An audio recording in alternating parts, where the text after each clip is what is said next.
அகிலம் நியூஸ் ஊடக நண்பர்களுக்கு வணக்கம். நீங்கள் இணைந்திருப்பது அகிலம் நியூஸின் இன்றைய நாளுக்கான தலைப்புச் செய்திகளுடன். எதிர்வரும் ஏப்ரல் 15, 16 மற்றும் 17ஆம் தேதிகளில் நாட்டின் அனைத்து அரசாங்க அலுவலகங்களும் வழமை போன்று திறந்திருக்கும் என்று பொது நிர்வாக, உள்நாட்டு அலுவல்கள், மாகாண சபைகள் மற்றும் உள்ளூராட்சி அமைச்சு அறிவித்துள்ளது. குறித்த தினங்களில் அரச ஊழியர்கள் இணைய வழியில் பணியாற்றுவதற்கு முன்னதாக தீர்மானிக்கப்பட்டிருந்தது. பொதுமக்களுக்கான சேவைகளை எவ்வித தடையுமின்றி வினைத்திறனான முறையில் வழங்குவதை உறுதிப்படுத்தும் நோக்கிலேயே இந்த நடவடிக்கை எடுக்கப்பட்டுள்ளது என்று அமைச்சு சுட்டிக்காட்டியுள்ளது.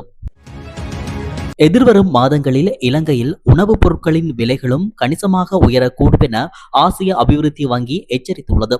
மத்திய கிழக்கு பிராந்தியத்தில் நிலவும் போர்ச்சூழல் காரணமாக உரங்களின் விலை அதிகரித்துள்ள நிலையில் இந்த எச்சரிக்கை விடுக்கப்பட்டுள்ளது.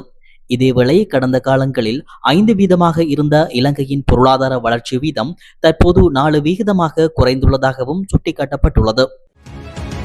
தற்போது ஏற்பட்டுள்ள அதிக உஷ்ணம் காரணமாக சில குளங்களில் நீர் வற்றிய நிலையில் காணப்படுவதனை அவதானிக்க முடிகிறது. திருகோணமலை தம்பலகாமம் பகுதியின் சேனாவள்ளி குளத்தில் இவ்வாறான நீர்மட்டம் குறைந்து வரும் தரையாக ஒரு பகுதி காட்சியளிப்பதனையும் காண முடிகிறது. வறண்ட பிரதேசமாக உள்ள போதும் விவசாய நெற்செய்கைக்காக விவசாயிகள் குளத்து நீரையே நம்பி இருக்கின்றனர். தற்போது அடுத்த போக செய்கைக்காக தயாராகி வருகின்றனர். அதிக வெப்பநிலையால் வறட்சி நிலை உருவாகலாம் என எதிர்பார்க்கப்படுகிறது. மத்திய கிழக்கின் தற்காலிக போர் நிறுத்தத்தையும் சம்பந்தப்பட்ட தரப்பினரிடையே மீண்டும் பேச்சுவார்த்தைகள் தொடங்குவதற்கான வாய்ப்புகளையும் இலங்கை அரசாங்கம் வரவேற்றுள்ளது. இந்த முன்னேற்றமானது பிராந்தியத்தில் நிலவும் பதற்றத்தை தணிக்கவும் பொதுமக்களின் மனிதாபிமான துயரங்களை குறைக்கவும் எடுக்கப்பட்ட ஒரு முக்கியமான நடவடிக்கையாகும் என இலங்கை வெளிவிவகார அமைச்சு தெரிவித்துள்ளது.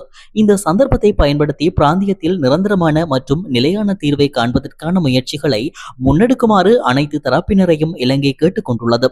அதே சமயம் பிராந்திய நாடுகளின் அனைத்து சமூகங்களினதும் நீண்டகால ஸ்திரத்தன்மை மற்றும் பாதுகாப்பை உறுதி செய்யும் வகையில் உள்ளடக்கிய அமைதி பேச்சுவார்த்தையின் முக்கியத்துவத்தை இலங்கை வலியுறுத்தியுள்ளது. சித்திரை புத்தாண்டு காலப்பகுதியில் பயணிகளின் போக்குவரத்து வசதிகளை இலகுபடுத்தும் நோக்கில் புறக்கோட்டையிலிருந்து கண்டி மற்றும் காலி ஆகிய நகரங்களுக்கு அதிவேக வீதி ஊடாக விசேட பேருந்து சேவைகள் ஆரம்பிக்கப்பட்டுள்ளன. இதனை போக்குவரத்து பிரதி அமைச்சர் பிரசன்ன குணசேன தெரிவித்துள்ளார். தற்போது நிலவும் பயண நெரிசலை குறைக்கும் வகையில் இந்த நடவடிக்கை எடுக்கப்பட்டுள்ளதாக பிரதி அமைச்சர் குறிப்பிட்டுள்ளார். கரணியனாறு புதையல் தோண்டும் நடவடிக்கையில் ஈடுபட்ட விசேட அதிரடிப்படை வீரர் ஒருவர் உட்பட 4 சந்தேக நபர்களை காவல்துறையினர் கைது செய்துள்ளனர். கரடியனாறு காவல்துறை பிரிவிலுள்ள பெரிய புல்லுமலை பிரதேசத்தில் நேற்று கைது நடவடிக்கை இடம்பெற்றுள்ளது. காவல்துறைக்கு கிடைத்த ரகசிய தகவல் ஒன்றினை அடுத்து பெரிய புல்லுமலை பிரதேசத்தில் காவல்துறையினர் சோதனை நடவடிக்கையை முன்னெடுத்தனர். இதன்போது சந்தேக நபர்களிடமிருந்து பூஜை பொருட்கள், புதையல் தோண்டும் உபகரணங்கள் மற்றும் 6 கையடக்க தொலைபேசிகளை மீட்டுள்ளதாக கரடியனாறு காவல்துறையினர் தெரிவித்துள்ளனர்.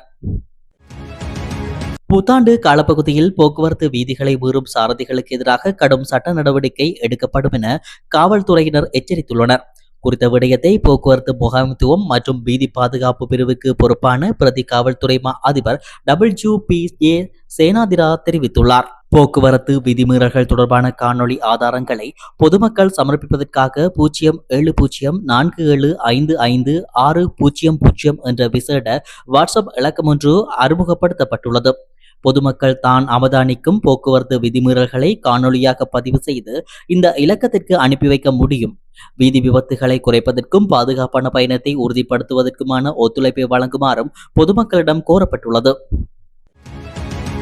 எரிசக்தி நெருக்கடி மற்றும் உள்நாட்டு தேவைகளை கருத்தில் கொண்டு எதிர்வரும் புத்தாண்டு பண்டிகை காலத்தில் மின்சாரத்தை சிக்கனமாக பயன்படுத்துமாறு பொதுமக்களிடம் கோரிக்கை விடுக்கப்பட்டுள்ளது. இலங்கை நிலையான ஆற்றல் அதிகார சபையின் தலைவர் DMW பண்டார இந்த கோரிக்கையை விடுத்துள்ளார். மத்திய கிழக்கு பிராந்தியத்தில் நிலவும் போர்ச்சூழல் உலகளாவிய விநியோக சங்கிலியில் பாதிப்பை ஏற்படுத்தியுள்ளது. குறிப்பாக இலங்கை போன்ற நாடுகளுக்கு எரிபொருட்களை பெறுவதில் பெரும் சவால்களை உருவாக்கியுள்ளது. எனவே கடந்த காலங்களில் மின்சாரத்தை சேமிக்க பொதுமக்கள் வழங்கிய ஒத்துழைப்பு போன்றே இந்த புத்தாண்டு காலத்திலும் பொறுப்புணர்வுடன் செயல்படவும், எரிபொருள் விநியோகம் தடையின்றி முன்னெடுக்கப்படும் எனவும் போதியளவு கையிருப்பு உள்ளதாகவும் இலங்கை கனிம எண்ணெய் கூட்டுத்தாபனத்தின் தலைவர் DJ ராஜகருணா விளக்கமளித்துள்ளார். விசேட ஊடக சந்திப்பொன்றில் கலந்து கொண்டு அவர் இதனை குறிப்பிட்டுள்ளார். 92 மற்றும் 95 ரக பெட்ரோல் வகைகளுக்கு ஜூன் மாதம் இறுதி வரை தட்டுப்பாடு ஏற்படாது எனவும் உறுதிப்படுத்தப்பட்ட இறக்குமதி கப்பல்களின் அடிப்படையில் மே மாதம் இறுதி வரை போதுமான டீசல் கையிருப்பில் உள்ளதாகவும் தெரிவித்துள்ளார். அத்துடன் சுத்திகரிக்கப்பட்ட எரிபொருளை ஏற்றிய 12 கப்பல்கள் ஏப்ரல் மாதத்திற்குள் இலங்கையை வந்தடைய அட்டவணைப்படுத்தப்பட்டுள்ளன. 30,000 மெட்ரிக் டன் உலை எண்ணெய் ஏற்றிய கப்பல் ஒன்று எதிர்வரும் 13ஆம் தேதி நாட்டை வந்தடைய உள்ளது. மாலைதீவு ஜனாதிபதி முகமது முய்சு அடுத்த மாதம் இலங்கை உத்தியோகபூர்வ விஜயம் ஒன்றை மேற்கொள்ள உள்ளார். இது தொடர்பான ஆரம்பகட்ட கலந்துரையாடல்கள் கடற்றொழில், நேரியல் மற்றும் கடல் வளங்கள் அமைச்சர் ராமலிங்கம் சந்திரசேகர் மற்றும் இலங்கைக்கான மாலைதீவு உயர்ஸ்தானிகர் ஆகியோருக்கிடையில் நாடாளுமன்ற வளாகத்தில் நடைபெற்றன. இந்த சந்திப்பின் போது கடற்றொழில் துறையில் புதிய முதலீடுகள் மற்றும் இரு நாடுகளுக்கும் இடையிலான ஒத்துழைப்பை மேம்படுத்துவது குறித்து விரிவாக ஆராயப்பட்டதாக அந்த அமைச்சு தெரிவித்துள்ளது.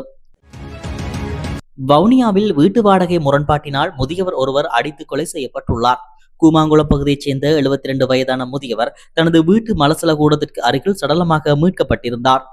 சடலத்தை உடற்கூற்று பரிசோதனைக்காக வவுனியா மாவட்ட வைத்தியசாலையில் போலீசார் ஒப்படைத்த நிலையில் அங்கு மேற்கொள்ளப்பட்ட உடற்கூற்று பரிசோதனையில் முதியவர் படுகொலை செய்யப்பட்டமை கண்டறியப்பட்டது. அதனை அடுத்து போலீசார் மேற்கொண்ட விசாரணைகளில் முதியவருக்கு பிறிதொருவருக்கும் இடையில் வாடகை பணம் தொடர்பிலான பிரச்சினை இருந்ததாகவும் அதனாலேயே முதியவர் படுகொலை செய்யப்பட்டதாகவும் ஆரம்பகட்ட விசாரணைகளில் தெரிய வந்துள்ளது. கொழும்பு பகுதியில் உள்ள பல விற்பனை நிலையங்களில் நடத்தப்பட்ட சோதனையின் போது 2 கோடி ரூபாவுக்கும் அதிகமான பெறுமதியுடைய வெளிநாட்டு மதுபான தொகுதியை மதுவரி திணைக்களம் கைப்பற்றியுள்ளது. கொழும்பு பிரதேசத்தில் உள்ள பல விற்பனை நிலையங்களை குறிவைத்து மதுவரி விசேட சோதனை பிரிவால் இந்த சோதனை நடவடிக்கை முன்னெடுக்கப்பட்டதாக மதுவரி ஆணையாளர் நாயகம் MP பிரேமரத்ன தெரிவித்தார். இந்த சோதனையில் 4 குழுக்களின் கீழ் சுமார் 30 அதிகாரிகள் பங்கேற்றதாக அவர் மேலும் குறிப்பிட்டார். மட்டக்குழியில் பேருந்து ஒன்றில் மோதி இடம்பெற்ற விபத்தில் பாடசாலை மாணவியொருவர் உயிரிழந்தார். மட்டக்குழி போலீஸ் பிரிவுக்குட்பட்ட ஹெந்தல தொட்டுபொல வீதியில் நேற்று நண்பகல் பேருந்திலிருந்து இறங்கி வீதியை கடக்க முயன்ற பாடசாலை மாணவி ஒருவர் அதே பேருந்தில் மோதி விபத்துக்குள்ளாகியுள்ளார். விபத்தில் படுகாயமடைந்த மாணவி கொழும்பு தேசிய வைத்தியசாலையில் அனுமதிக்கப்பட்ட போதும் அவர் ஏற்கனவே உயிரிழந்திருந்ததாக தெரிவிக்கப்படுகிறது. உயிரிழந்த மாணவி மட்டக்குழி பிரதேசத்தைச் சேர்ந்த 10 வயதுடையவர் ஆவார். சம்பவத்துடன் தொடர்புடைய பேருந்து சாரதி கைது செய்யப்பட்டுள்ளதுடன் மட்டக்குழி போலீசார் மேலதிக விசாரணைகளை மேற்கொண்டு வருகின்றனர். கோமாகம பகுதியில் உள்ள விருந்தகம் ஒன்றில் தனியார் பல்கலைக்கழக மாணவர்கள் குழுவினர் நடத்திய விருந்து உபசாரத்தின் போது ஏற்பட்ட மோதலில் மாணவர் உயிரிழந்த சம்பவம் தொடர்பில் விசாரணைகளில் பல தகவல்கள் வெளியாகியுள்ளன. தாக்குதலால் ஏற்பட்ட உயிருக்கு ஆபத்தான காயங்கள் எதுவும் உடலில் இல்லை என்று அறிக்கையில் கூறப்பட்டதை அடுத்து மேலதிக விசாரணைக்காக உடல் பிரேத பரிசோதனைக்காக அதிகாரியிடம் ஒப்படைக்கப்பட்டுள்ளதாக போலீசார் கூறியுள்ளனர். புத்தாண்டு கொண்டாட்டத்தை தொடர்ந்து அந்த பல்கலைக்கழகத்தைச் சேர்ந்த மாணவர்கள் குழு ஒன்று சம்பந்தப்பட்ட விழா மண்டபத்திற்கு வந்து விருந்து நடத்தியதாக தெரிவிக்கப்பட்டுள்ளது. விருந்தின் போது ஏற்பட்ட வாக்குவாதம் 2 மாணவ குழுக்களுக்கு இடையே மோதலாக மாறியதில் ஒரு மாணவர் அங்கேயே உயிரிழந்தார்.